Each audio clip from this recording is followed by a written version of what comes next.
please, because otherwise you don't get the right effect, if you know what I'm saying.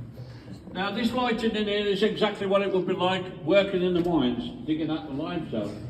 In the dark cavern, the singing cavern, and all the other caverns below us, much bigger than the ones on this level.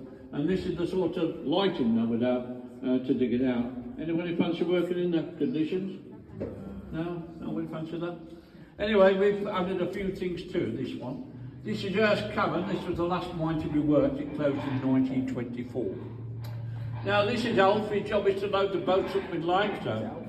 You'd have to load 30 tons of limestone on each boat, and you'd have to load 5 or 6 boats a day, 6 days a week, 12 to 14 hours a day you work doing that. Anybody fancy that job? No? Don't fancy that job? No thanks. No? Don't fancy that job?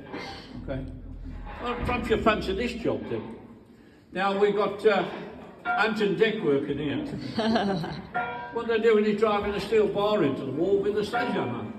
They would knock it in the wall about a metre, and then withdraw the steel bar and fill a hole up there, mate, with gunpowder. Then they would do a very silly thing as far as I can work out. They would turn that steel bar around and use a flat end where they've been hitting it with an hammer to ram the gunpowder solid down the hole. Now anybody with any common sense knows if you rub steel against rock, what you're going to get if you're not careful? Sparks, correct? And this is why lots of people lost their lives doing that job alone. Because one lacks of concentration in what they were doing, one split second caused a spark, premature explosion, those 2 guys would be dead instantly.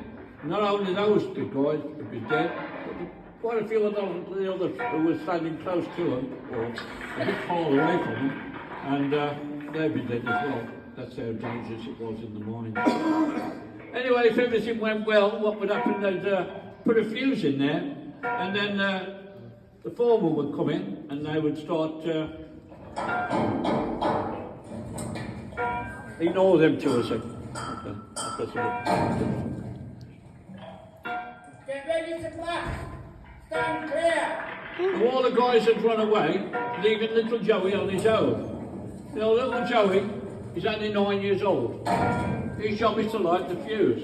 But these fuses were so poor that they kept on going out. And so little Joey had to keep on relighting it. He might have to relight that fuse 5 or 6 times. But every time he did, he put him closer and closer and closer to the blast area, which made it very dangerous for little Joey. We have it on record the one little Joey started the day after his 9th birthday. He only did that job for 1 day. Well, no, 1 hour, I should say. And then he was dead because the roof fell on him. He got too close to the blast area. If everything went well, he'd dive underneath that truck to get away from the explosion, which is about to occur now.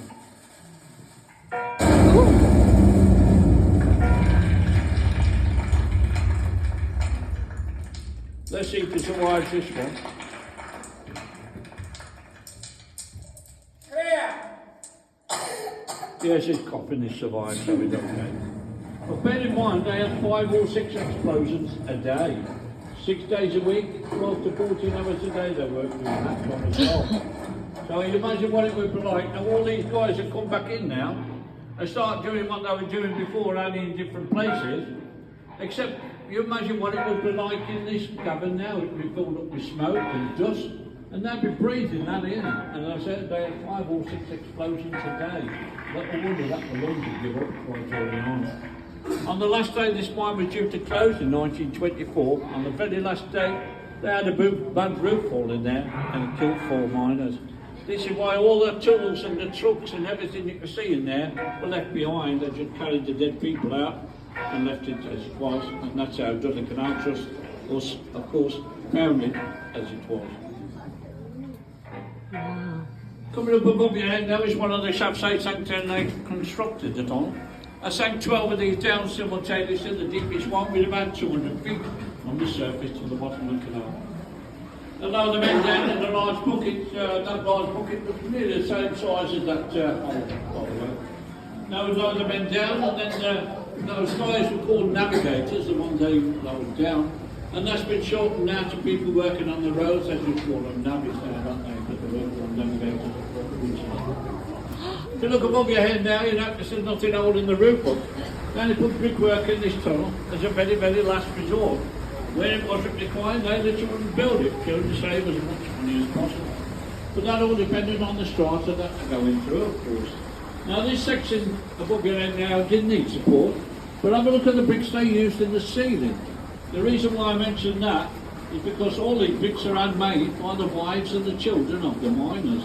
By the way, that's the children from the age of 5 who are making bricks up to the age of 9, and that's the boys.